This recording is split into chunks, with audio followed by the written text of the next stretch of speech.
ಹಣ ಗಳಿಸೋದಷ್ಟೇ ನಮಗೆ ಗೊತ್ತಿದ್ರೆ ಸಾಲದು, ಅದನ್ನು ಬೆಳೆಸೋ ಬುದ್ಧಿವಂತಿಕೆನೂ ಬೇಕೇ ಬೇಕು. ಅಗತ್ಯಕ್ಕಿಂತ ಹೆಚ್ಚು ಹಣವನ್ನು ಸೇವಿಂಗ್ಸ್ ಬ್ಯಾಂಕ್ ಅಥವಾ FD ಇಟ್ಟರೆ ನಿಮ್ಮ ಹಣ ಬೆಳೆಯಲ್ಲ, ಕರಗುತ್ತೆ. ನಿಮ್ಮ ಹಣ ಬೆಳವಣಿಗೆ ಸಾಧಿಸಬೇಕಾದ್ರೆ ಶ್ರೀಮಂತರು ಮಾಡುವಂತಹ 6 ಹೂಡಿಕೆಗಳು ನಿಮಗೆ ಗೊತ್ತಿರಲೇಬೇಕು.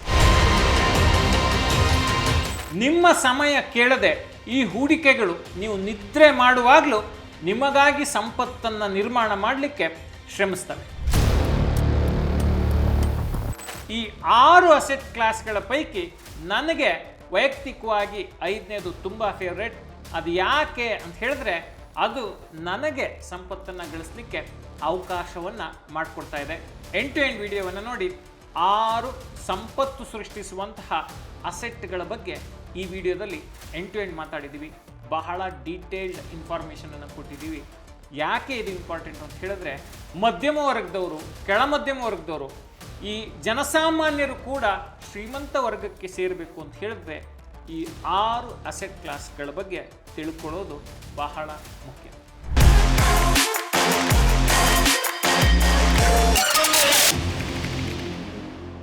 ನಮಸ್ಕಾರ, ನಾನು ಅಭಿಷೇಕ್ ರಾಮಪ್ಪ.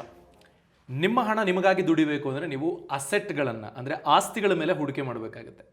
ಸೊ ನಿಮ್ಮ ಆಕ್ಟಿವ್ ಪಾರ್ಟಿಸಿಪೇಷನನ್ನೇ ಕೇಳದ 6 ಅಸೆಟ್ಗಳ ಬಗ್ಗೆ, ಅಂದರೆ ಈ 6ಅನ್ನು ನೀವು ಸಿದ್ಧಿಸ್ಕೊಂಡು ಬಿಟ್ಟರೆ ನಿಮ್ಮ ಹಣ 6 ಕಡೆನಲ್ಲಿ ದುಡಿತಾ ಇರ್ತದೆ. ನೀವು ಅದ್ರ ಬಗ್ಗೆ ತಲೆ ಹಾಕೋದು ಬೇಡ.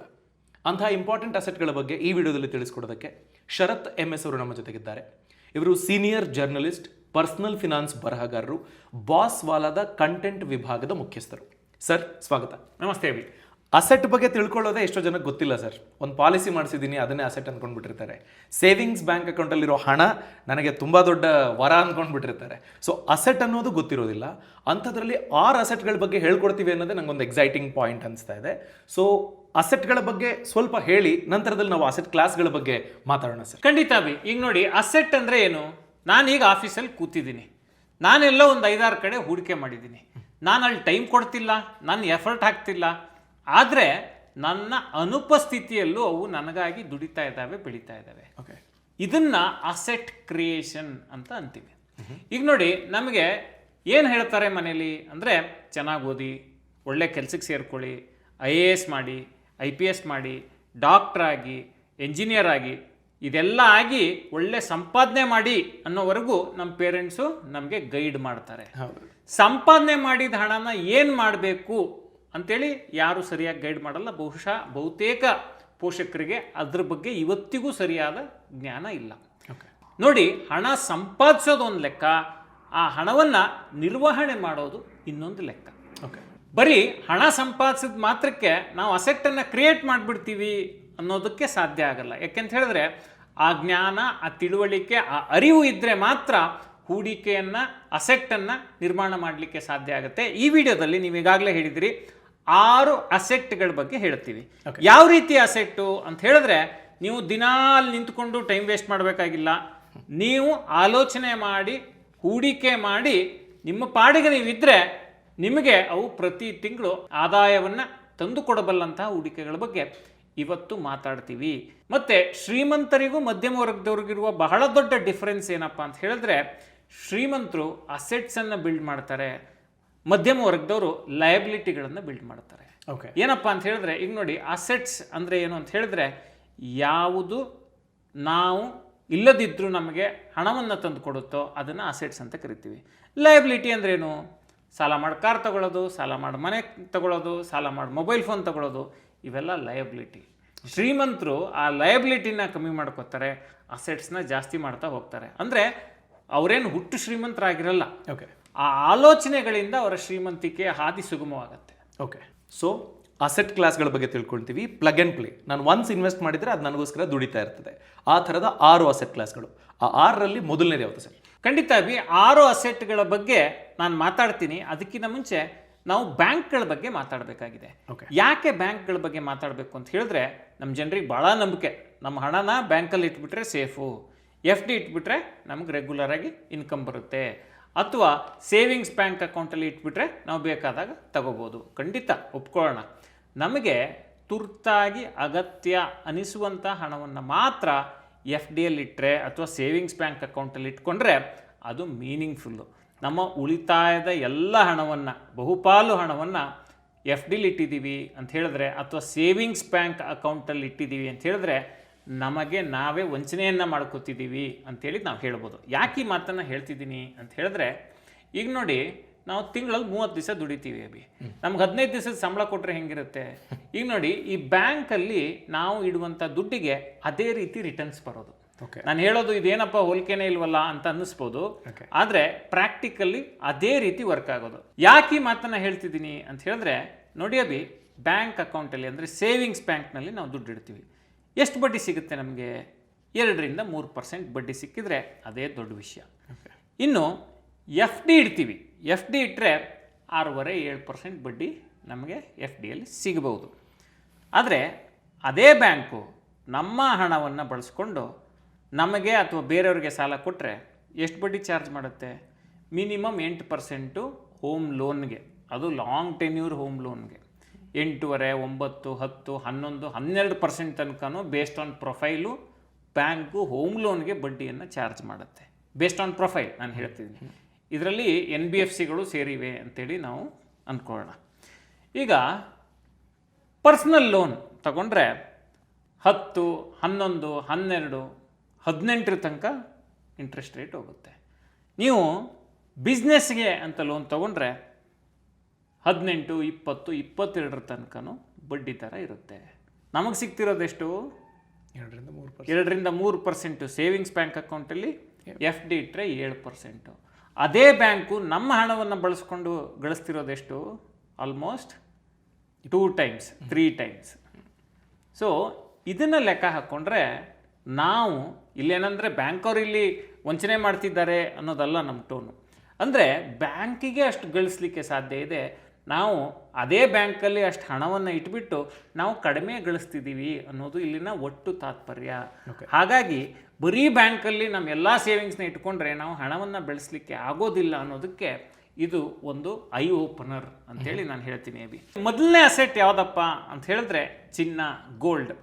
Gold all time favourite wealth shield ಅಂತೇಳಿ ನಾವು ಕರಿತೀವಿ. ಯಾಕೆ ಅಂತ ಹೇಳಿದ್ರೆ, ಈಗ ಕ್ರೈಸಿಸ್ ಸಂದರ್ಭ ಬರುತ್ತೆ, ಯಾವುದೇ ಎಕನಾಮಿಕ್ ಕ್ರೈಸಿಸ್, ಆರ್ಥಿಕ ಬಿಕ್ಕಟ್ಟಿನ ಸಂದರ್ಭದಲ್ಲಿ ಚಿನ್ನ ಬಹಳ ಗಟ್ಟಿಯಾಗಿ ನಿಲ್ಲುತ್ತೆ. ಈಗ ನೋಡಿ, 1991ರಲ್ಲಿ ಭಾರತ ಬ್ಯಾಲೆನ್ಸ್ ಆಫ್ ಪೇಮೆಂಟ್ ಕ್ರೈಸಿಸನ್ನು ಎದುರಿಸ್ತು. ಅಂದರೆ ಫಾರಿನ್ ಎಕ್ಸ್ಚೇಂಜ್, ಫಾರಿನ್ ರಿಸರ್ವ್ಸು ಭಾರತದ ಹತ್ರ ಇರಲಿಲ್ಲ. ಈಗ ವಿದೇಶದಿಂದ ಏನೋ ತರಿಸ್ಕೊಂಡ್ರೆ ಅವರಿಗೆ ಡಾಲರ್ ರೂಪದಲ್ಲಿ ಅಥವಾ ಮತ್ಯಾವುದೋ ಕರೆನ್ಸಿ ರೂಪದಲ್ಲಿ ಕೊಡಲಿಕ್ಕೆ ಅವರಿಗೆ ಯಾವುದೇ ಒಂದು ಸೋರ್ಸ್ ಇರಲಿಲ್ಲ. ಆವಾಗ ಭಾರತ ಏನು ಮಾಡ್ತು ಅಂತ ಹೇಳಿದ್ರೆ, ಬ್ಯಾಂಕ್ ಆಫ್ ಇಂಗ್ಲೆಂಡ್ಗೆ ಇಲ್ಲಿಂದ 10 ಗಟ್ಟಲೆ ಚಿನ್ನವನ್ನು ಕಳಿಸಿ ಅಲ್ಲಿಂದ ಸಾಲದ ರೂಪದಲ್ಲಿ ಹಣವನ್ನು ಪಡ್ಕೊಳ್ತು. ಆ ಮೂಲಕ ಈ ಬ್ಯಾಲೆನ್ಸ್ ಆಫ್ ಪೇಮೆಂಟ್ ಕ್ರೈಸಿಸನ್ನು ಭಾರತ ನಿಭಾಯಿಸ್ತು.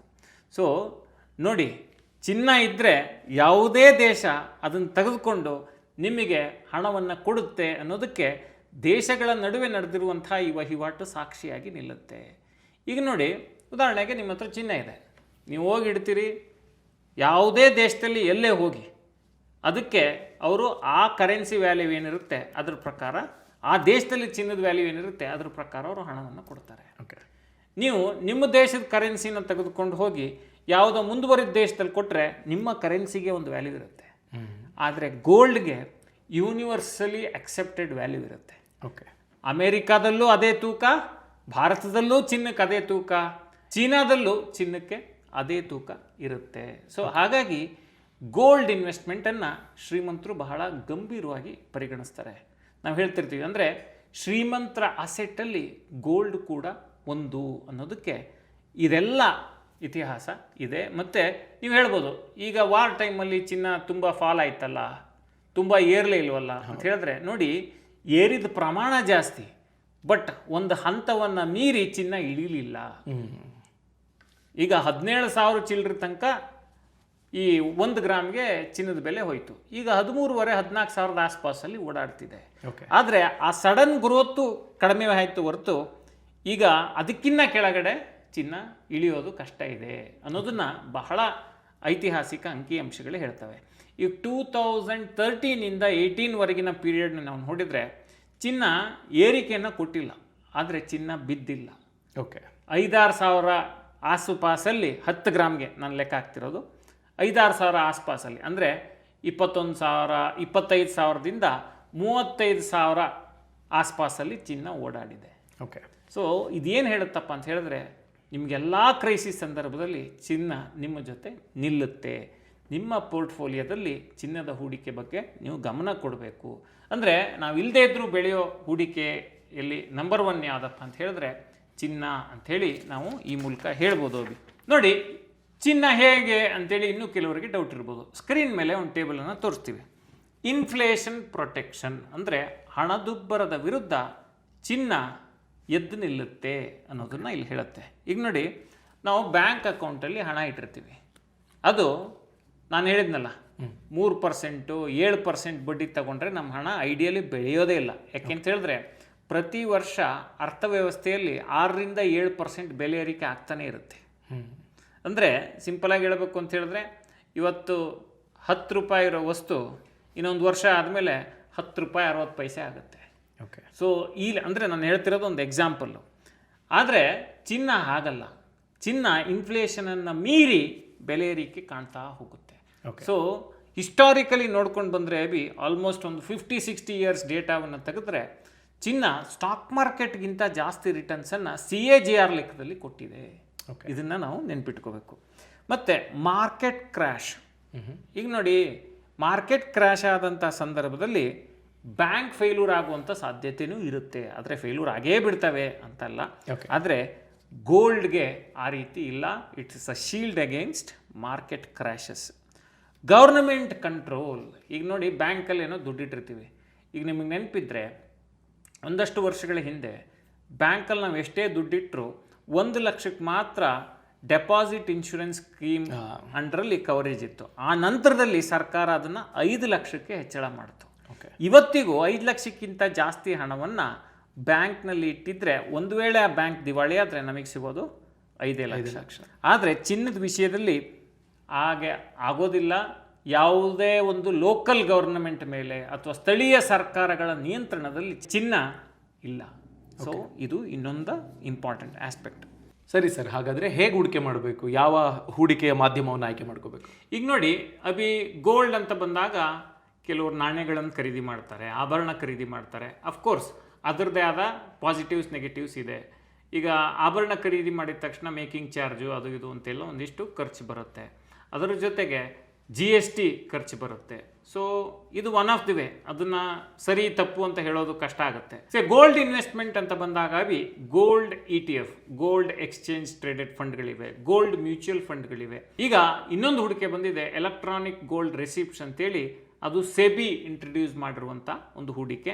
ಇದರಲ್ಲಿ ವಿಶೇಷ ಏನಪ್ಪ ಅಂತ ಹೇಳಿದ್ರೆ, ನಿಮಗೆ ಎಲೆಕ್ಟ್ರಾನಿಕ್ ಫಾರ್ಮಲ್ಲೂ ನಿಮ್ಮ ಗೋಲ್ಡನ್ನು ಇಟ್ಕೋಬೋದು. ಫಿಸಿಕಲಿ ನಿಮಗೆ ಬೇಕು ಅಂದಾಗ ಫಿಸಿಕಲ್ ರೂಪದಲ್ಲಿ ಚಿನ್ನವನ್ನು ಪಡ್ಕೋಬೋದು. ಆ ರೀತಿಯ ಆಯ್ಕೆಗಳಿದ್ದಾವೆ. ಇಲ್ಲ, ನಾನು ಸಾವರಿನ್ ಗೋಲ್ಡ್ ಬಾಂಡಲ್ಲಿ ಇನ್ವೆಸ್ಟ್ ಮಾಡ್ತೀನಿ ಅಂತ ಹೇಳಿದ್ರೆ ಹೊಸ ಬಾಂಡ್ಗಳು ಮಾರ್ಕೆಟ್ನಲ್ಲಿ ಲಭ್ಯ ಇಲ್ಲ. ಆದರೆ ಈಗ ಆಲ್ರೆಡಿ ಯಾರೋ ಹೂಡಿಕೆ ಮಾಡಿರ್ತಾರಲ್ಲ, ಅವು ಮಾರ್ಕೆಟ್ನಲ್ಲಿ ಅವೈಲೇಬಲ್ ಇದ್ದಾವೆ. ಅದನ್ನು ಇವತ್ತಿನ ಮಾರ್ಕೆಟ್ ಸ್ಥಿತಿಗತಿಗೆ ತಕ್ಕಂತೆ ಅವರು ಖರೀದಿ ಮಾಡಬೇಕಾಗತ್ತೆ ಈ ಸಾವರಿನ್ ಗೋಲ್ಡ್ ಬಾಂಡ್ಗಳನ್ನು. ಸರ್, ಮುಂದಿನ ಅಸೆಟ್ ಕ್ಲಾಸ್ ಯಾವುದು? ಮುಂದಿನ ಅಸೆಟ್ ಕ್ಲಾಸ್ ಅಂದರೆ ರೆಂಟ್ ಅಸೆಟ್ಸನ್ನು ಬಿಲ್ಡ್ ಮಾಡುವಂಥದ್ದು. ರೆಂಟ್ ಅಸೆಟ್ಸ್ ಅಂದ ತಕ್ಷಣ ನೀವು ಹೇಳ್ಬೋದು, ಯಾರಪ್ಪ 50 ಲಕ್ಷ 1 ಕೋಟಿ ಖರ್ಚು ಮಾಡಿ ಬೆಂಗಳೂರಲ್ಲಿ ಒಂದು ಅಪಾರ್ಟ್ಮೆಂಟ್ ತೊಗೊಂಡು ಬಾಡಿಗೆ ಕೊಡೋಕ್ಕಾಗತ್ತಾ? ಸೈಟ್ಗೇನೆ 1.5 ಕೋಟಿ ಇದೆ, 1.5 ಕೋಟಿ ಸೈಟ್ ತಗೊಂಡು ಆಮೇಲೆ 1 ಕೋಟಿ ಖರ್ಚು ಮಾಡಿ ಮನೆ ಕಟ್ಟೋಕ್ಕಾಗತ್ತಾ ಅಂತ ತುಂಬ ಜನ ಪ್ರಶ್ನೆ ಕೇಳ್ತಾರೆ. Coming back to the point, ನಾವು ಆ ರೀತಿಯ ರೆಂಟಲ್ ಅಸೆಟ್ಗಳ ಬಗ್ಗೆ ಮಾತಾಡ್ತಿಲ್ಲ. ಸಣ್ಣ ಸಣ್ಣ ರೆಂಟಲ್ ಅಸೆಟ್ಗಳನ್ನು ಬಿಲ್ಡ್ ಮಾಡ್ಬೋದು ಅನ್ನೋದನ್ನು ಹೇಳ್ತಿದ್ದೀನಿ. ಏನಪ್ಪ, ಉದಾಹರಣೆಗೆ ಬೆಂಗಳೂರಲ್ಲಿ ನನ್ನ ನಾಲೆಡ್ಜ್ ಪ್ರಕಾರನೇ 1 ಲಕ್ಷಕ್ಕಿಂತ ಜಾಸ್ತಿ ಆಟೋ ರಿಕ್ಷಾಗಳಿದ್ದಾವೆ. ಆದರೆ ಬಹುತೇಕ ಆಟೋ ರಿಕ್ಷಾಗಳು ರನ್ ಆಗೋದು ದಿನದ ಬಾಡಿಗೆ ಲೆಕ್ಕಾಚಾರದಲ್ಲಿ. ಸೇ ಫಾರ್ ಎಕ್ಸಾಂಪಲ್, ಆಟೋ ಚಾಲಕರು ಯಾರೋ ಇರ್ತಾರೆ, ಮಾಲೀಕರು ಮತ್ತೆ ಯಾರೋ ಇರ್ತಾರೆ. ಅವ್ರಿಗೆ ಆಟೋವನ್ನು ಕೊಟ್ಟು, ಅಫ್ಕೋರ್ಸ್ ಬ್ಯಾಡ್ಜು ಮತ್ತೊಂದು RTO ಪರ್ಮಿಷನ್ಸು ಎಲ್ಲ ಬೇಕಾಗತ್ತೆ. ಅವ್ರಿಗೆ ಆ ಆಟೋವನ್ನು ಓಡಿಸ್ಲಿಕ್ಕೆ ಕೊಟ್ಟು ಪ್ರತಿದಿನ ನನಗೆ ಇಂತಿಷ್ಟು ಬಾಡಿಗೆಯನ್ನು ಕೊಡಬೇಕು ಅನ್ನೋ ಒಂದು ಕ್ರಮ ಇದೆ. ಇದಿಷ್ಟೇ ಅಲ್ಲ, ಈಗ ನಮ್ಮ ಆಫೀಸ್ನಲ್ಲಿ ಒಬ್ಬರು ನಮ್ಮ ತಮಿಳ್ ಟೀಮ್ನಲ್ಲಿ ಒಬ್ಬರು ಆ್ಯಂಕರ್ ಬರ್ತಾರೆ. ಅವರು ಒಂದು ರೆಂಟಲ್ ಬೈಕ್ ಕಂಪ್ನಿಯಿಂದ ಮಂತ್ಲಿ ಬೇಸಿಸ್ ಮೇಲೆ ಈ ಬೈಕನ್ನು ಹೈರ್ ಮಾಡ್ಕೊಂಡಿದ್ದಾರೆ, ಅಂದರೆ ಸ್ಕೂಟರನ್ನು. ಓಕೆ. ಆ ಸ್ಕೂಟರ್ಗೆ ತಿಂಗಳಿಗೆ 7,000 ರೂಪಾಯಿ ಬಾಡಿಗೆನ ಅವರು ಕಟ್ತಾರೆ.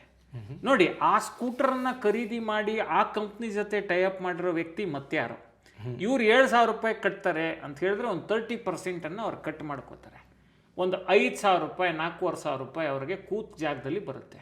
ಈಗ ಏನು, ಒಂದು ಮೊಪೆಡ್ ಅಂದರೆ 1.5 ಲಕ್ಷ ಇನ್ವೆಸ್ಟ್ ಮಾಡಿರ್ತಾರೆ. ಆಟೋ ಅಂತ ಹೇಳಿದ್ರೆ 3.5 ಲಕ್ಷ ರೂಪಾಯಿ ಇನ್ವೆಸ್ಟ್ ಮಾಡಿರ್ತಾರೆ. ಸೊ ಈ ರೀತಿ ಇನ್ವೆಸ್ಟ್ ಮಾಡಿ ನಮ್ಮ ಸಮಯವನ್ನು ಬೇಡದೆ ಪ್ರತಿ ತಿಂಗಳು ಒಂದಿಷ್ಟು ಆದಾಯ ಬರುತ್ತೆ ಅಂದರೆ ಯಾಕೆ ಮಾಡಬಾರ್ದು? ಅಷ್ಟೇ ಅಲ್ಲ, ಈಗ ಓಲಾ ಊಬರ್ ಅಲ್ಲಿ ಕ್ಯಾಬ್ಗಳನ್ನು ಅಟ್ಯಾಚ್ ಮಾಡಿ ಕೂಡ ನೀವು ಡ್ರೈವರ್ಗಳನ್ನು ಅಲಾಟ್ ಮಾಡಿ ಕೂಡ ಅರ್ನ್ ಮಾಡುವಂಥ ಅವಕಾಶ ಇದೆ. ಝೂಮ್ ಕಾರ್ ಥರದ ಪ್ಲ್ಯಾಟ್ಫಾರ್ಮ್ಗಳಿವೆ, ಅಲ್ಲೂ ಕೂಡ ನಿಮ್ಮ ಕಾರ್ಗಳನ್ನು ಅಟ್ಯಾಚ್ ಮಾಡಿ ಅರ್ನ್ ಮಾಡುವಂಥ ಆಪ್ಷನ್ಸ್ ಇದೆ.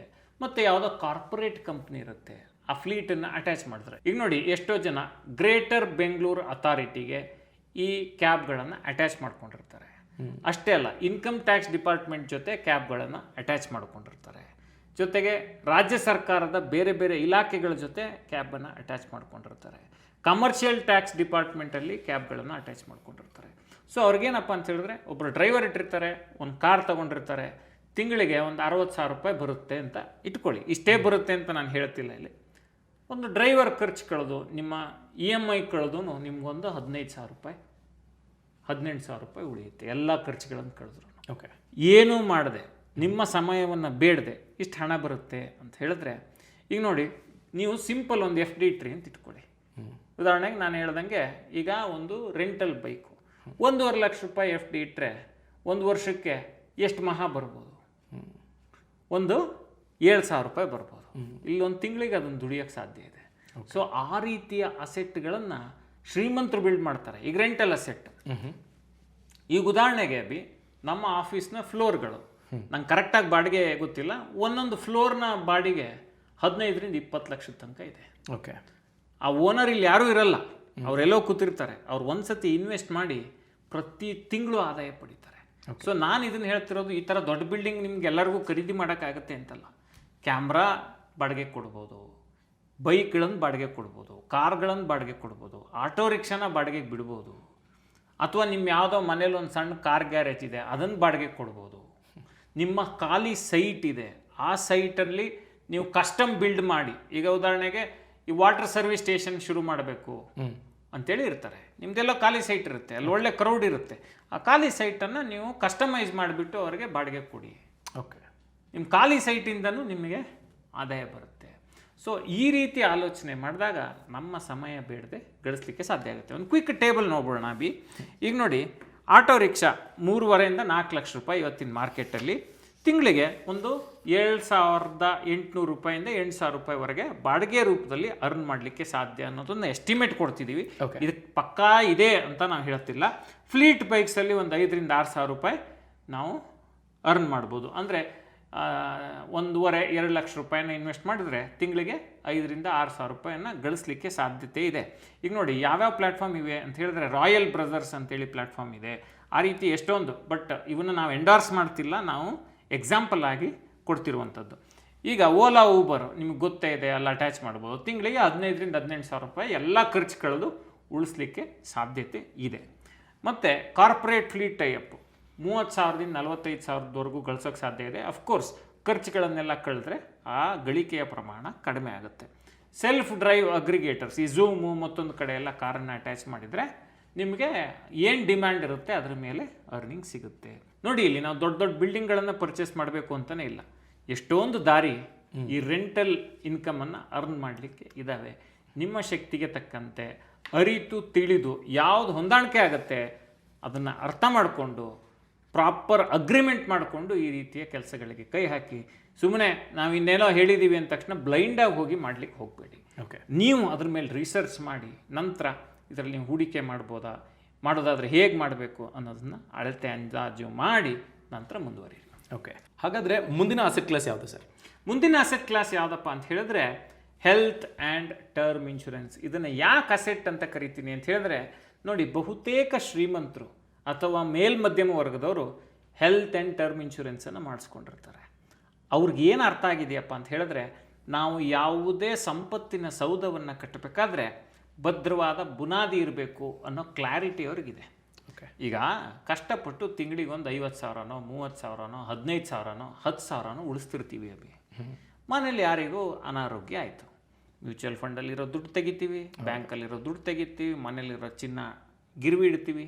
ಇಷ್ಟೆಲ್ಲ ಮಾಡಿಬಿಟ್ಟು ಅವರನ್ನು ಬದುಕಿಸ್ಕೊಳ್ಳುವಂಥ ಅಥವಾ ಅವರನ್ನು ಗುಣಪಡಿಸುವಂಥ ಪ್ರಯತ್ನವನ್ನು ಮಾಡ್ತೀವಿ. ಸೊ ಆಗೇನಾಗುತ್ತೆ, ನಮ್ಮ ವೆಲ್ತ್ ಕ್ರಿಯೇಷನ್ನು ಡಿಸ್ರಪ್ಟ್ ಆಗುತ್ತೆ. ಓಕೆ.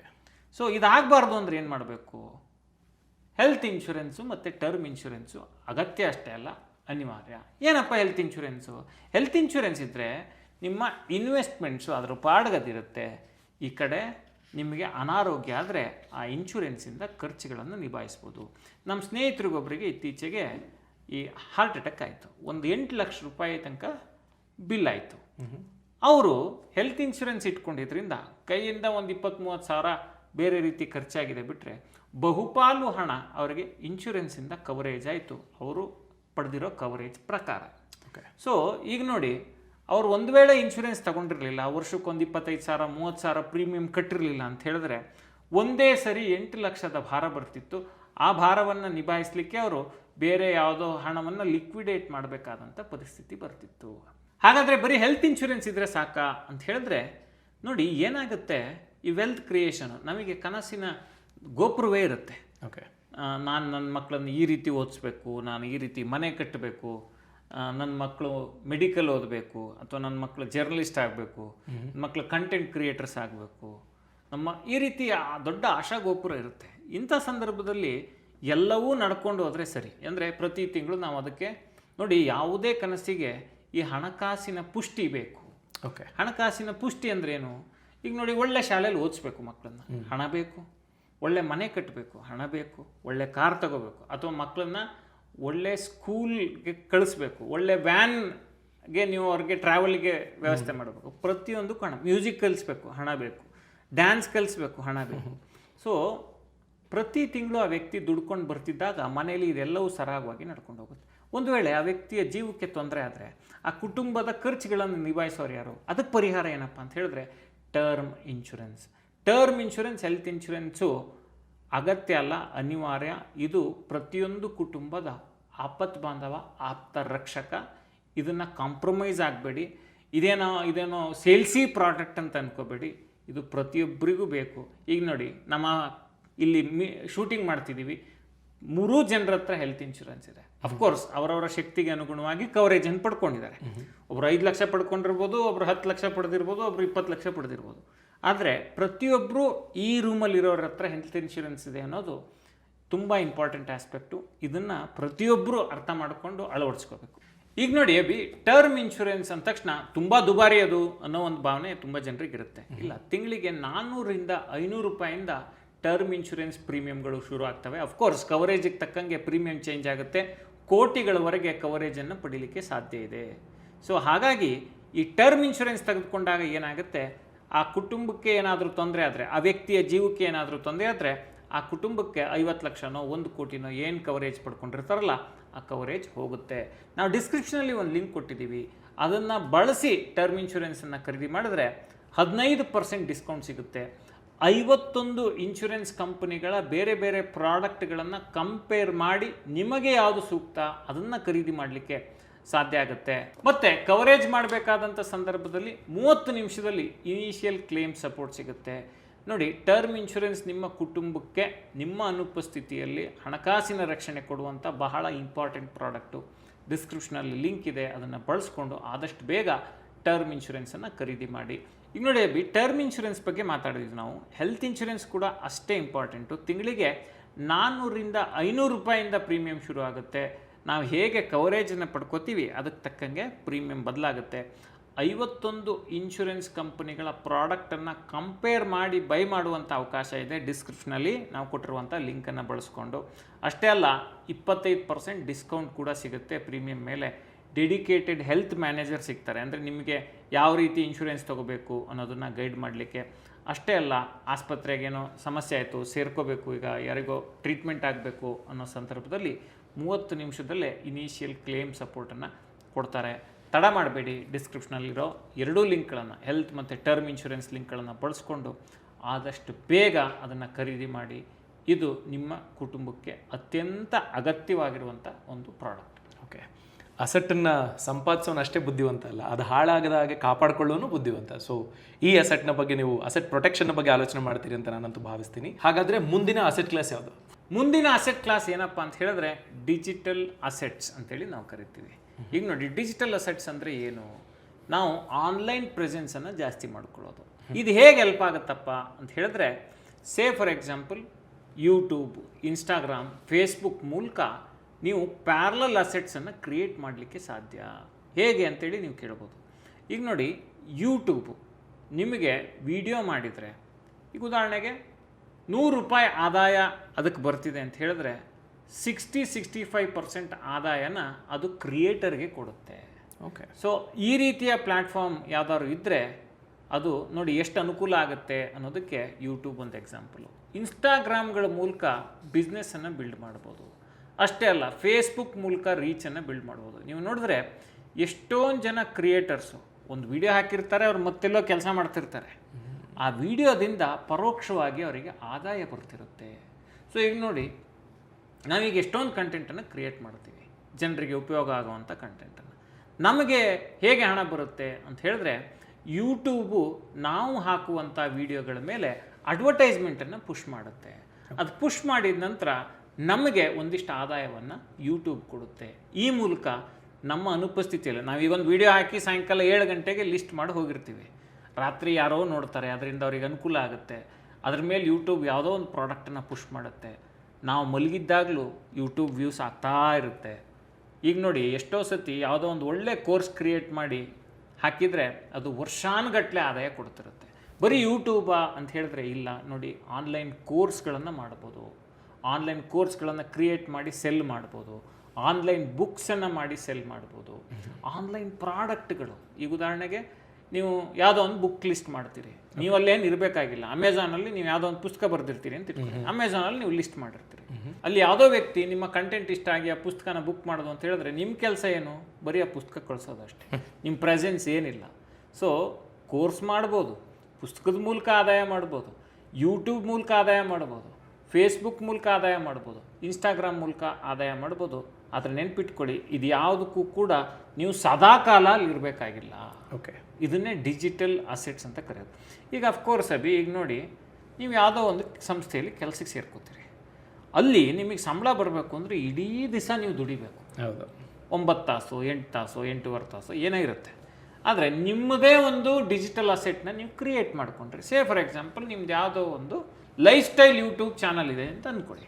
ಈಗ ಲೈಫ್ ಸ್ಟೈಲ್ ಯೂಟ್ಯೂಬ್ ಚಾನಲ್ ಇದೆ ಅಂದರೆ ನೀವು ಆಫೀಸಲ್ಲಿ ಕೂತಿರುವಾಗಲೂ ನೀವು ಅಲ್ಲಿ ಯಾವುದೋ ಹಾಕಿರೋ ವಿಡಿಯೋ ಓಡ್ತಾ ಇರುತ್ತೆ.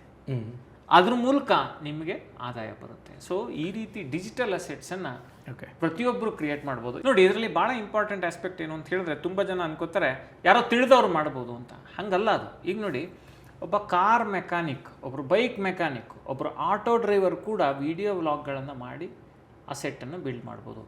ರೇಖಾ ಅಡುಗೆ ಅಂತೇಳಿ ಒಂದು ಚಾನಲ್ ಇದೆ. ಅವರು ತುಂಬ ಸಾಮಾನ್ಯ ಹಿನ್ನೆಲೆಯಿಂದ ಬಂದಿರುವಂಥ ಮಹಿಳೆ. ಅವರು ಅಡುಗೆ ಮಾಡಿನೇ ಅದನ್ನು ವಿಡಿಯೋ ಮಾಡಿ ಅವರು ಪ್ರತಿ ತಿಂಗಳು ಆದಾಯ ಪಡ್ಕೊಂಡು ಅದ್ರ ಮೂಲಕ ಅವ್ರ ಜೀವನವನ್ನು ಕಟ್ಕೊಂಡಿದ್ದಾರೆ. ಎಷ್ಟೊಂದು ಜನಕ್ಕೆ ಇದು ಸಾಧ್ಯ ಆಗಿದೆ. ಅಂದರೆ ನಾನು ಏನು ಹೇಳ್ತಿದ್ದೀನಿ ಅಂತ ಹೇಳಿದ್ರೆ, ಇದು ಬರೀ ತಿಳಿದವರಿಗೆ. ಈಗ ಪ್ರತಿಯೊಬ್ಬ ವ್ಯಕ್ತಿಗೂ ಯಾವುದೋ ಒಂದು ವಿಷಯದ ಬಗ್ಗೆ ನಾಲೆಡ್ಜ್ ಇರುತ್ತಾ? ಈಗ ನೋಡಿ, ನಮ್ಮ ರೂಮಲ್ಲೇ ನಾನು ಹಣಕಾಸಿನ ಬಗ್ಗೆ ಮಾತಾಡ್ತೀನಿ, ನೀವು ಹಣಕಾಸಿನ ಜೊತೆಗೆ ಕರೆಂಟ್ ಅಫೇರ್ಸ್ ಬಗ್ಗೆ ಮಾತಾಡ್ತೀರಿ, ನ್ಯೂಸ್ ಡೆವಲಪ್ಮೆಂಟ್ ಬಗ್ಗೆ ಮಾತಾಡ್ತೀರಿ. ಈಗ ನಮ್ಮ ರಾಜೇಶ್ ಕ್ಯಾಮ್ರಾಮನ್ ಇದ್ದಾರೆ, ಅವ್ರಿಗೆ ಕ್ಯಾಮ್ರಾ ಬಗ್ಗೆ ಗೊತ್ತಿದೆ. ಅಥವಾ ಇಲ್ಲಿ ಇನ್ನೇನೋ ಅಡ್ಮಿನ್ ರಿಲೇಟೆಡ್ ಏನೋ ಕೆಲಸ ಮಾಡ್ತಿರ್ತಾರೆ, ಅವ್ರಿಗೆ ಕೆಲವು ವಿಷಯಗಳು ಗೊತ್ತಿರ್ತವೆ. HR ಅಲ್ಲಿ ಕೆಲಸ ಮಾಡ್ತಿರ್ತಾರೆ, HR ಅಲ್ಲಿ ರಿಕ್ರೂಟ್ಮೆಂಟ್ ಹೆಂಗಾಗುತ್ತೆ, ಏನು ಒಂದು ರೆಸ್ಯೂಮೇನ್ ಹೆಂಗೆ ಪ್ರಿಪೇರ್ ಮಾಡಬೇಕು ಅನ್ನೋ ಬಗ್ಗೆ ಅವ್ರು ಮಾತಾಡ್ಬೋದು. ಅಕೌಂಟ್ಸಲ್ಲಿ ಯಾರೋ ಕೆಲಸ ಮಾಡ್ತಿರ್ತಾರೆ, ಟ್ಯಾಕ್ಸ್ ಫೈಲಿಂಗ್ ಬಗ್ಗೆ ಅವ್ರು ಮಾತಾಡ್ಬೋದು, ಅಥವಾ ಅಕೌಂಟ್ಸ್ ಮ್ಯಾನೇಜ್ಮೆಂಟ್ ಬಗ್ಗೆ ಅವ್ರು ಮಾತಾಡ್ಬೋದು. ಹೀಗೆ ಪ್ರತಿಯೊಂದು ಕ್ಷೇತ್ರದಲ್ಲೂ ಕಂಟೆಂಟ್ ಕ್ರಿಯೇಟ್ ಮಾಡೋಕ್ಕೆ ಅವಕಾಶ ಇದೆ. ಅದನ್ನು ಬಳಸ್ಕೊಂಡು ಡಿಜಿಟಲ್ ಅಸೆಟ್ಸನ್ನು ಪ್ರತಿಯೊಬ್ಬರು ಕ್ರಿಯೇಟ್ ಮಾಡ್ಕೋಬೋದು. ಡಿಜಿಟಲ್ ಅಸೆಟ್ಸ್ನ ಭಾಳ ದೊಡ್ಡ ಅನುಕೂಲ ಏನು ಅಂತ ಹೇಳಿದ್ರೆ, ನಿಮ್ಮ ಆ್ಯಬ್ಸೆನ್ಸ್ನಲ್ಲೂ ಅದು ನಿಮಗೆ ಹಣವನ್ನು, ಯಶಸ್ಸನ್ನು, ಹೆಸರನ್ನು ತಂದು ಕೊಡುವಂಥ ಅವಕಾಶವನ್ನು ಒದಗಿಸಿಕೊಡುತ್ತೆ. ಸರಿ ಸರ್, ಈಗ 5ನೇ ಅಸೆಟ್ ಕ್ಲಾಸು ನೀವು ಸ್ಟಾರ್ಟಿಂಗಲ್ಲೇ ಹೇಳಿದ್ರಿ, ಇದು ನನ್ನ ಫೇವ್ರೆಟ್ ಅಸೆಟ್ ಕ್ಲಾಸ್ ಅಂತ. ಸೊ ನನಗೂ ಆ ಕಾತರ ಇದೆ. ಯಾವುದಿದು? ನೋಡಿ ನಂಗೆ ಭಾಳ ಇಂಟ್ರೆಸ್ಟಿಂಗ್ ಅಸೆಟ್ ಕ್ಲಾಸ್ ಯಾವುದಪ್ಪ ಅಂತ ಹೇಳಿದ್ರೆ ಈಕ್ವಿಟಿ. ಈಕ್ವಿಟಿಯಲ್ಲಿ 2 ರೀತಿ ಬರುತ್ತೆ. ಒಂದು ಡೈರೆಕ್ಟ್ ಸ್ಟಾಕ್ ಇನ್ವೆಸ್ಟಿಂಗು, ಇನ್ನೊಂದು ಮ್ಯೂಚುವಲ್ ಫಂಡ್ಗಳ ಮೂಲಕ, ಇಕ್ವಿಟಿ ಮ್ಯೂಚುವಲ್ ಫಂಡ್ಗಳ ಮೂಲಕ ಇನ್ವೆಸ್ಟ್ ಮಾಡುವಂಥದ್ದು. ಯಾಕೆ ಇದು ಅಂತೇಳಿ ನೀವು ಕೇಳ್ಬೋದು. ನಾನು ಆಗಲೇ ಸ್ಟಾರ್ಟಿಂಗಲ್ಲಿ ಹೇಳಿದೆ, ಈಗ ನೋಡಿ ಸೇವಿಂಗ್ಸ್ ಬ್ಯಾಂಕ್ ಅಕೌಂಟ್ನಲ್ಲಿ ಇಟ್ಟರೆ ನಮಗೆ 2.5-3% ಬಡ್ಡಿ ಆದಾಯ ಸಿಕ್ಕಿದ್ರೆ ಭಾಳ ದೊಡ್ಡ ವಿಷಯ ಅದು. ಆಮೇಲೆ ಅಗೇನ್ ತುಂಬ ಸತಿ ಏನಾಗುತ್ತೆ ಅಂತ ಹೇಳಿದ್ರೆ ಅದ್ರ ಮೇಲೆ 30% ಟ್ಯಾಕ್ಸ್ ಬರುತ್ತೆ. ಅಂದರೆ 30% ಸ್ಲ್ಯಾಬಲ್ಲಿದ್ದರೆ ನಿಮ್ಗೆ ಟ್ಯಾಕ್ಸ್ ಸ್ಲ್ಯಾಬ್ ಅನ್ವಯವಾಗಿ ಅಲ್ಲಿ ಕಟ್ಟಬೇಕು. ಇನ್ನೊಂದು ಈ FD ಇಟ್ಟರೆ ಅದರಲ್ಲೂ 8%, 7% ಸಿಕ್ಕಿದ್ರೆ ಭಾಳ ದೊಡ್ಡ ವಿಷಯ. ಓಕೆ, ಈಗ coming back to the point, historically ನೋಡಿದ್ರೆ ಈಕ್ವಿಟಿಯಲ್ಲಿ ಆವ್ರೇಜ್ CAGR ನಾವು ತಗೊಂಡ್ರೆ 12%ವರೆಗೆ ಗಳಿಕೆಯನ್ನು ಕೊಟ್ಟಿರೋದು ಐತಿಹಾಸಿಕವಾಗಿ ನಮಗೆ ಕಾಣಿಸುತ್ತೆ. ಅಫ್ಕೋರ್ಸ್ ಈಕ್ವಿಟಿಗೆ ಯಾರು ಎಂಟ್ರ್ ಆಗಬೇಕು ಅಂತ ಹೇಳಿದ್ರೆ ಆ ನೀ ಜರ್ಕ್ಸನ್ನು, ನಾನು ಮೇಲೆ ಕೆಳಗೆ ಮಾರ್ಕೆಟ್ ಹೋಗೋದನ್ನು ನಾನು ತಡ್ಕೋತೀನಿ, ಮಾರುಕಟ್ಟೆ ಏರಿಳಿತಗಳನ್ನು ನಾನು ಅರಗಿಸ್ಕೊಳ್ತೀನಿ. ಈಗ ನೋಡಿ, ಕಳೆದ 2 ವರ್ಷದಿಂದ ಸ್ಟಾಕ್ ಮಾರ್ಕೆಟ್ ಭಾಳ ದೊಡ್ಡ ಗಳಿಕೆಯನ್ನು ಕೊಟ್ಟೇ ಇಲ್ಲ. ಓಕೆ, ಹಾಗಂತ ಕೊಡೋದೇ ಇಲ್ವಾ ಅಂದರೆ it takes it's time. Market ಯಾವಾಗಲೂ ಸ್ಟ್ರೈಟ್ ಲೈನ್ಸಲ್ಲಿ ಹೋಗಲ್ಲ. ಈಗ ನಾವು ಒಂದು ಪೋಸ್ಟ್ ಆಫೀಸ್ ಹೂಡಿಕೆ ಮಾಡ್ತೀವಿ ಅಥವಾ ಒಂದು FD ಇಡ್ತೀವಿ, ಏನು ಆದಾಯ ಬರುತ್ತೆ ಅಂತ ನಾವು ಎಕ್ಸ್ಪೆಕ್ಟ್ ಮಾಡಿರ್ತೀವಿ, ಬರುತ್ತೆ. ಆದರೆ ಅದರಲ್ಲಿ ದೊಡ್ಡ ಪ್ರಮಾಣದ ಗಳಿಕೆ ಇರಲ್ಲ. ಕರೆಕ್ಟ್. ಈಕ್ವಿಟಿಯಲ್ಲಿ ರಿಸ್ಕು ರಿವಾರ್ಡು ಅದೇ ರೀತಿ ಇರುತ್ತೆ. ನೀವು ಹೆಚ್ಚು ರಿಸ್ಕ್ ತಗೋತೀರಿ, ಗಳಿಕೆಯ ಸಾಧ್ಯತೆ ಹೆಚ್ಚಿರುತ್ತೆ. ಹಿಸ್ಟಾರಿಕಲಿ ನೋಡಿದಾಗ ನಮಗೆ ಈ ಡೇಟಾ ಪಾಯಿಂಟ್ಗಳು ಕ್ಲಿಯರ್ ಆಗ್ತವೆ. ಯಾಕೆ ಈಕ್ವಿಟಿಯನ್ನು ನಾವು ಕನ್ಸಿಡರ್ ಮಾಡಬೇಕು ಅಂತ ಹೇಳಿದ್ರೆ, ಈಗ ನಾನು ಆಗಲೇ ಹೇಳಿದೆ, ಇನ್ಫ್ಲೇಷನ್ನು, ಬೆಲೆ ಏರಿಕೆ ಪ್ರತಿ ವರ್ಷ 7% ಜಾಸ್ತಿ ಆಗ್ತಿದೆ. ನೀವು 7% FD ರಿಟರ್ನ್ಸ್ ತೊಗೊಂಡು ನಿಮ್ಮ ದುಡ್ಡನ್ನು ಹಾಗೆ ಬಿಟ್ಟರೆ ನಿಮ್ಮ ದುಡ್ಡು ರಸ್ಟ್ ಹಿಡಿತಿರುತ್ತೆ. ಓಕೆ, ಸೊ ಹಾಗಾಗಿ ನಿಮ್ಮ ದುಡ್ಡು ಬೆಲೆ ಏರಿಕೆಯನ್ನು ಮೀರಿ ಬೆಳಿಬೇಕು ಅಂತ ಹೇಳಿದ್ರೆ ಈಕ್ವಿಟಿ ಅಸೆಟ್ ಕ್ಲಾಸನ್ನು ಕನ್ಸಿಡರ್ ಮಾಡಬೇಕು. ಆ ಶ್ರೀಮಂತರು ಯಾರಾಗ್ತಾರೆ ಅವರೆಲ್ಲ ಕೂಡ ಈಕ್ವಿಟಿ ಅಸೆಟ್ ಕ್ಲಾಸನ್ನು ಕನ್ಸಿಡರ್ ಮಾಡ್ತಾರೆ. ಆದರೆ ಒಂದು ಡಿಸ್ಕ್ಲೇಮರನ್ನು ನಾನು ಇಲ್ಲಿ ಕೊಡಲಿಕ್ಕೆ ಬಯಸ್ತೀನಿ. ನೀವು ಈ ಹೂಡಿಕೆ ಮಾಡೋದ್ರ ಬಗ್ಗೆ ಗೊತ್ತಿಲ್ಲ, ಸ್ಟಾಕ್ ಮಾರ್ಕೆಟ್ ಬಗ್ಗೆ ನಾಲೆಡ್ಜ್ ಇಲ್ಲ, ಈಕ್ವಿಟಿ ಬಗ್ಗೆ ಅಂದರೆ ಈಕ್ವಿಟಿ ಮ್ಯೂಚುವಲ್ ಫಂಡ್ ಬಗ್ಗೆ ನಾಲೆಡ್ಜ್ ಇಲ್ಲ ಅಂತ ಹೇಳಿದ್ರೆ SEBI ರಿಜಿಸ್ಟರ್ಡ್ ಮ್ಯೂಚುವಲ್ ಫಂಡ್ ಅಡ್ವೈಸರ್ಗಳು ಅವರನ್ನು ನೆರವು ಪಡ್ಕೊಡಿ. ಅಥವಾ ಸ್ಟಾಕ್ ಮಾರ್ಕೆಟ್ ಬಗ್ಗೆ ಇನ್ವೆಸ್ಟ್ ಮಾಡಬೇಕು ಅಂತ ಹೇಳಿದ್ರೆ ಅದಕ್ಕೆ ಸೂಕ್ತ ಸಲಹೆಯನ್ನು ಪಡ್ಕೊಳ್ಳಿ. ನೀವೇ ಮಾಡೋಕ್ಕೋಗಿ ಕೈ ಸುಟ್ಕೋಬೇಡಿ. ಎಷ್ಟೋ ಸತಿ ಏನಾಗುತ್ತೆ, ಈ ಸ್ಟಾಕ್ ಮಾರ್ಕೆಟ್ ಇನ್ವೆಸ್ಟಿಂಗ್ ಅಂದ ತಕ್ಷಣ ಜನರ ತಲೆಗೆ ಒಂದು ಬರುತ್ತೆ, trading F&O. Okay, okay. So trading F&O ಬಗ್ಗೆ ನಾವಿಲ್ಲಿ ಮಾತಾಡ್ತಿಲ್ಲ, ನಾವು ಅದ್ರ ಬಗ್ಗೆ ಯಾವತ್ತೂ ಹೇಳೂ ಇಲ್ಲ. ಸೊ ನಾವಿಲ್ಲಿ ಮಾತಾಡ್ತಿರೋದು ವ್ಯಾಲ್ಯೂ ಇನ್ವೆಸ್ಟ್ಮೆಂಟ್ ಬಗ್ಗೆ, ಗ್ರೋತ್ ಇನ್ವೆಸ್ಟ್ಮೆಂಟ್ ಬಗ್ಗೆ. ಅಂದರೆ ಒಂದು ಒಳ್ಳೆ ಕಂಪ್ನಿ ಇರುತ್ತೆ, ಅದನ್ನು ನೀವು ಹೂಡಿಕೆ ಮಾಡಿದಾಗ ಆ ಕಂಪನಿ ಬೆಳವಣಿಗೆ ಜೊತೆಗೆ ನೀವು ಬೆಳೀತೀರಿ ಅನ್ನೋ ಅಪ್ರೋಚ್ನಲ್ಲಿ ಈಕ್ವಿಟಿಯನ್ನು ಕನ್ಸಿಡರ್ ಮಾಡಬೇಕು. ಯಾಕೆ ಅಂತ ಹೇಳಿದ್ರೆ ನಿಮ್ಮ ಹಣದ ವೇಗದ ಬೆಳವಣಿಗೆ ಆಗಬೇಕು ಅಂತ ಹೇಳಿದ್ರೆ ಈಕ್ವಿಟಿ ಅನಿವಾರ್ಯ. ಓಕೆ ಸರ್, ಹಾಗಾದರೆ ನಮ್ಮ ಕೊನೆಯ ಅಸೆಟ್ ಕ್ಲಾಸ್ ಯಾವುದು? 6ನೇ ಅಸೆಟ್ ಕ್ಲಾಸ್ ಯಾವುದಪ್ಪ ಅಂತ ಹೇಳಿದ್ರೆ ರೀಟ್ಸ್ ಆ್ಯಂಡ್ ಇನ್ವಿಟ್ಸ್. ರೀಟ್ಸ್ ಅಂದರೆ ಏನು? Real estate investment trust. InvITs ಅಂದರೆ ಏನು? ಇನ್ಫ್ರಾಸ್ಟ್ರಕ್ಚರ್ ಇನ್ವೆಸ್ಟ್ಮೆಂಟ್ ಟ್ರಸ್ಟ್ ಅಂತ ಹೇಳಿ. ರೀಟ್ಸ್ ತುಂಬ ಜನಕ್ಕೆ ರಿಯಲ್ ಎಸ್ಟೇಟ್ ಅಂದ ತಕ್ಷಣ 50 ಲಕ್ಷ ಬೇಕು, 10 ಲಕ್ಷ ಬೇಕು, 1 ಕೋಟಿ ಬೇಕು ಅನ್ನೋ ಒಂದು ಭಾವನೆ ಇರುತ್ತೆ. ಆದರೆ ಈಗ ನಾವು ಹೇಗೆ ಸ್ಟಾಕ್ ಮಾರ್ಕೆಟಲ್ಲಿ ನಾವು ಹೂಡಿಕೆ ಮಾಡ್ತೀವಲ್ಲ, 100 ರೂಪಾಯಿ ಶೇರು, 300 ರೂಪಾಯಿ ಶೇರು, 500 ರೂಪಾಯಿ ಶೇರು, 5,000 ರೂಪಾಯಿ ಶೇರು, 50,000 ರೂಪಾಯಿ ಶೇರು, ಹೀಗೆ ಬೇರೆ ಬೇರೆ ವ್ಯಾಲ್ಯೂದು ಶೇರ್ಸ್ ಇದೆ. ಅದೇ ರೀತಿ ನಾವು ರಿಯಲ್ ಎಸ್ಟೇಟ್ನಲ್ಲಿ ಹೂಡಿಕೆ ಮಾಡುವಂಥ ಒಂದು ಅವಕಾಶ ಬಂದಿದೆ. ಅದೇನೇ ರೀಟ್ಸ್, ರಿಯಲ್ ಎಸ್ಟೇಟ್ ಇನ್ವೆಸ್ಟ್ಮೆಂಟ್ ಟ್ರಸ್ಟ್. ಒಂದು 500 ರೂಪಾಯಿ ಇದ್ರೂ ಸಹಿತ ನೀವು ಅದರಲ್ಲಿ ಹೂಡಿಕೆ ಮಾಡಿ ರೆಗ್ಯುಲರ್ ಇನ್ಕಮನ್ನು ಪಡೆಯುವಂಥ ಅವಕಾಶ. ನೋಡಿ, ರಿಯಲ್ ಎಸ್ಟೇಟ್ ನನ್ನ ಅಸೆಟ್ ಕ್ಲಾಸೇ ಇಲ್ಲಪ್ಪ, ನಂಗೆ ಅದರಲ್ಲಿ ಹೂಡಿಕೆ ಮಾಡೋಕ್ಕಾಗಲ್ಲ, 10 ಲಕ್ಷ 15 ಲಕ್ಷ ಇಲ್ಲ ಅಂತ ಹೇಳಿದ್ರೆ ರೀಟ್ಸ್, ರಿಯಲ್ ಎಸ್ಟೇಟ್ ಇನ್ವೆಸ್ಟ್ಮೆಂಟ್ ಟ್ರಸ್ಟನ್ನು ಕನ್ಸಿಡರ್ ಮಾಡ್ಬೋದು.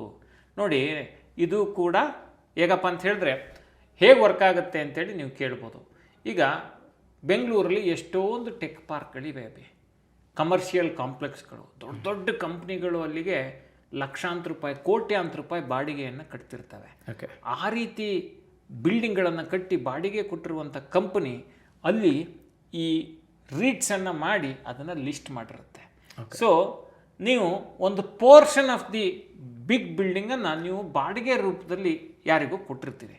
ಆ ಇನ್ವೆಸ್ಟ್ ಮಾಡಿರ್ತಿರಲ್ಲ, ಅದಕ್ಕೆ ತಕ್ಕಂಗೆ ನಿಮಗೆ ಪ್ರತಿ ತಿಂಗಳು ಒಂದಿಷ್ಟು ಡಿವಿಡೆಂಟ್ ಬರುತ್ತೆ. ಪ್ರತಿ ತಿಂಗಳು ಅಂತ ಹೇಳಿದ್ರೆ ಅದಕ್ಕೊಂದು ಪೀರಿಯಾಡಿಕ್ ಇರುತ್ತೆ, 3 months 6 months ಅನ್ನೋ ಥರ. ಆ ಹಂತದಲ್ಲಿ ನಿಮಗೆ ರೆಗ್ಯುಲರ್ ಇನ್ಕಮ್ ಬರುತ್ತೆ. ಇನ್ವಿಟ್ಸ್ ಕೂಡ ಆಲ್ಮೋಸ್ಟ್ ಸೇಮ್ ವರ್ಕ್ ಆಗುತ್ತೆ. ಈಗ ಉದಾಹರಣೆಗೆ ಟೋಲಲ್ಲಿ ಹೋಗ್ತೀವಿ ಅಥವಾ ಯಾವುದೋ ಪವರ್ ಟ್ರಾನ್ಸ್ಮಿಷನ್ಗೆ ದೊಡ್ಡ ಪ್ರಾಜೆಕ್ಟ್ಗಳನ್ನು ಮಾಡ್ತಿರ್ತಾರೆ ಸರ್ಕಾರದವರು, ಪ್ರೈವೇಟ್ನವರು. ಸೊ ಈ ರೀತಿ ಈ ರಸ್ತೆಗಳನ್ನು ಬಿಲ್ಡ್ ಮಾಡಲಿಕ್ಕೆ ಅಥವಾ ಇನ್ಫ್ರಾಸ್ಟ್ರಕ್ಚರನ್ನು ಬಿಲ್ಡ್ ಮಾಡಲಿಕ್ಕೆ ಭಾಳ ದೊಡ್ಡ ಪ್ರಮಾಣದ ಹಣ ಬೇಕಾಗುತ್ತೆ. ಸೊ ಆ ರೀತಿ ಹೂಡಿಕೆ ಮಾಡಿ ಅದರಿಂದ ಏನು ಆದಾಯ ಬರುತ್ತಲ್ಲ ಅದನ್ನು ನಿಮಗೆ ಅವರು ಕ್ರೆಡಿಟ್ ಮಾಡ್ತಾ ಹೋಗ್ತಾರೆ. ಇದರಲ್ಲೂ ಕೂಡ ಒಂದು 500 ರೂಪಾಯಿಂದ ಹೂಡಿಕೆ ಮಾಡುವಂಥ ಅವಕಾಶ ಇದೆ ಇನ್ವಿಟ್ಸಲ್ಲೂ ಕೂಡ. ಇನ್ವಿಟ್ಸ್ ಮತ್ತು ರೀಟ್ಸ್ ಹೊಸ ಮಾದರಿಯ ಹೂಡಿಕೆಗಳು. ಇದರಲ್ಲಿ ನೀವು ಹೂಡಿಕೆ ಮಾಡಿ ಸ್ಥಿರವಾಗಿ ಒಂದಿಷ್ಟು ಆದಾಯವನ್ನು ಪಡೀಲಿಕ್ಕೆ ಸಾಧ್ಯ.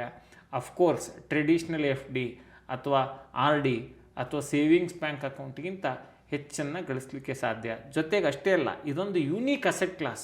ಓಕೆ, ರಿಯಲ್ ಎಸ್ಟೇಟ್ನಲ್ಲಿ ಈ ರೀತಿಯೂ ಕೂಡ ಹೂಡಿಕೆ ಮಾಡಬಹುದು ಅನ್ನೋದಕ್ಕೆ ಬಂದಿರುವಂಥ ಆಯ್ಕೆಗಳು. ಅಫ್ಕೋರ್ಸ್ ನಾವೇನು ಅಸೆಟ್ ಕ್ಲಾಸ್ ಹೇಳಿದ್ದೀವಿ ಇದೆಲ್ಲವೂ ಒಂದು ನಾಲೆಡ್ಜ್ ಪರ್ಪಸ್ಗೆ ಹೇಳಿರುವಂಥದ್ದು. ಇದೆಲ್ಲದರಲ್ಲೂ ಹೂಡಿಕೆ ಮಾಡೇ ಬಿಡಿ ಅಂತ ಅಲ್ಲ. ಅಫ್ಕೋರ್ಸ್ ನಿಮ್ಮ ಶಕ್ತಿ ಏನಿದೆ, ನಿಮ್ಮ ಆರ್ಥಿಕ ಪರಿಸ್ಥಿತಿ ಏನಿದೆ ಅದನ್ನು ಅರಿತುಕೊಂಡು ತಿಳ್ಕೊಂಡು ಮಾಡಬೇಕಾಗತ್ತೆ. ಎಷ್ಟೋ ಸತಿ ಏನಾಗುತ್ತೆ, ಈಗ ನಾವು ಈಗೊಂದು ವಿಡಿಯೋ ನೋಡಿದ್ವಿ, ಈ ಜ್ಞಾನ ನಮಗೆ ಇವತ್ತು ಯೂಸ್ ಆಗದೆ ಇರ್ಬೋದು. ನಮ್ಮ ಆರ್ಥಿಕ ಪರಿಸ್ಥಿತಿ ಚೆನ್ನಾಗಾದಾಗ ತಡಿ ಈ ಥರದ್ದೊಂದು ಆಯ್ಕೆ ಇದೆ, ನಾನು ಟ್ರೈ ಮಾಡ್ತೀನಿ, ಓಕೆ, ಈ ರೀತಿ ಒಂದು ಪ್ರಯತ್ನ ಇದೆ, ನಾನು ಮಾಡ್ತೀನಿ. ನೋಡಿ, ನಾವು ಆಟೋ ಹೇಳೋದಲ್ಲ ಭಾಳ ಸರಳ ಅಂತ ಅನ್ಸ್ಬೋದು, ಬಟ್ ಕೂತಲ್ಲೇ ಬರೋವಂಥ ಅವಕಾಶಗಳಿದಾವಲ್ಲ. ಅಫ್ಕೋರ್ಸ್ ಸಣ್ಣ ಪುಟ್ಟ ಜವಾಬ್ದಾರಿ ಹೆಡ್ಡೇಕೆಲ್ಲ ಇರುತ್ತೆ, ಬಟ್ ನಥಿಂಗ್ ಕಮ್ಸ್ ಈಸಿ. ಹೌದು, ನೀವೊಂದು ಅಂಗಡಿ ಹಾಕಿದ್ರೂ ರಿಸ್ಕ್ ಇರುತ್ತೆ, ನೀವೊಂದು ಬಿಸ್ನೆಸ್ ಮಾಡಿದ್ರೂ ರಿಸ್ಕ್ ಇರುತ್ತೆ. ಸೊ ಒಂದಿಷ್ಟು ರಿಸ್ಕನ್ನು ತೆಗೆದುಕೊಳ್ಳದೆ ಗಳಿಕೆಯನ್ನು, ಸಂಪತ್ತನ್ನು ನಿರ್ಮಾಣ ಮಾಡಲಿಕ್ಕೆ ಸಾಧ್ಯ ಆಗೋದಿಲ್ಲ. ಈ 6 ಅಸೆಟ್ ಕ್ಲಾಸ್ಗಳ ಬಗ್ಗೆ ಜನರಿಗೆ ಒಳ್ಳೆ ಮಾಹಿತಿ ಸಿಕ್ಕಿದೆ ಅಂತೇಳಿ ನಾನು ಭಾವಿಸ್ತೀನಿ. ಕಾಮೆಂಟ್ ಮಾಡಲಿ ಅವರು, ಏನು ಅನ್ನಿಸ್ತು ಈ ಆಲೋಚನೆಗಳು, ಇದಕ್ಕಿಂತ ಇನ್ನೂ ಏನಾದರೂ ಹೊಸ ಐಡಿಯಾಗಳನ್ನು ಹೇಳ್ಬೋದಾ, ನೀವೇನಾದರೂ ಮಾಡ್ತಿದ್ದೀರಾ ಅನ್ನೋದನ್ನು ಕೂಡ ವೀಕ್ಷಕರು ಕಾಮೆಂಟ್ ಮಾಡಲಿ ಅನ್ನೋದು ನನ್ನ ಒಂದು ರಿಕ್ವೆಸ್ಟು ಅಭಿ. ಓಕೆ, ಸೊ ನಿಮ್ಮ ಡೈರೆಕ್ಟ್ ಇನ್ವಾಲ್ವ್ಮೆಂಟ್ ಇಲ್ಲದೆ 6 ಅಸೆಟ್ ಕ್ಲಾಸ್ಗಳಲ್ಲಿ ನಿಮ್ಮ ಹಣವನ್ನು ನೀವು ತೊಡಗಿಸಬಹುದು. ನಿಮಗೆ ಯಾವುದು ಹೆಚ್ಚು ಅರ್ಥ ಆಗುತ್ತೆ, ಯಾವುದ್ರ ಮೇಲೆ ನಿಮಗೆ ಕಂಟ್ರೋಲ್ ಇದೆ ಅಂತ ಅನಿಸುತ್ತೆ, ಯಾರದೇ ಸಹಾಯ ಇಲ್ಲದೆ ಡಿಸಿಷನ್ ತೊಗೋಬೋದು ಅಂಥ ಅಸೆಟ್ ಕ್ಲಾಸ್ಗಳನ್ನು ಆಯ್ಕೆ ಮಾಡ್ಕೊಳ್ಳೋದ್ರ ಬಗ್ಗೆ ನೀವು ಕನ್ಸಿಡರ್ ಮಾಡಿ ಎಕ್ಸ್ಪರ್ಟ್ ಒಪಿನಿಯನನ್ನು ಪಡ್ಕೊಳ್ಬೋದು. ಸರ್, ಈ ಬಗ್ಗೆ ಇಷ್ಟೆಲ್ಲ ಮಾಹಿತಿನ ತಿಳಿಸ್ಕೊಟ್ಟಿದ್ದಕ್ಕಾಗಿ ಥ್ಯಾಂಕ್ಸ್ ಅಭಿ. ಓಕೆ, ಸೊ ನಿಮ್ಮ ಅಭಿಪ್ರಾಯ ತಪ್ಪದೆ ಕಾಮೆಂಟ್ ಸೆಕ್ಷನಲ್ಲಿ ತಿಳಿಸಿ. ನಿಮಗೆ ಈ ವಿಡಿಯೋ ಇಷ್ಟ ಆಗಿದ್ರೆ ಲೈಕ್ ಮಾಡಿ, ಹಾಗೆಯೇ ಯಾರಿಗೆ ಅವಶ್ಯಕತೆ ಇದೆ ಅಂಥವರಿಗೆ ವಿಡಿಯೋದ ಲಿಂಕನ್ನು ತಪ್ಪದೆ ಫಾರ್ವರ್ಡ್ ಮಾಡಿ. Thanks for watching. All the best. Boss Wala. Be the boss.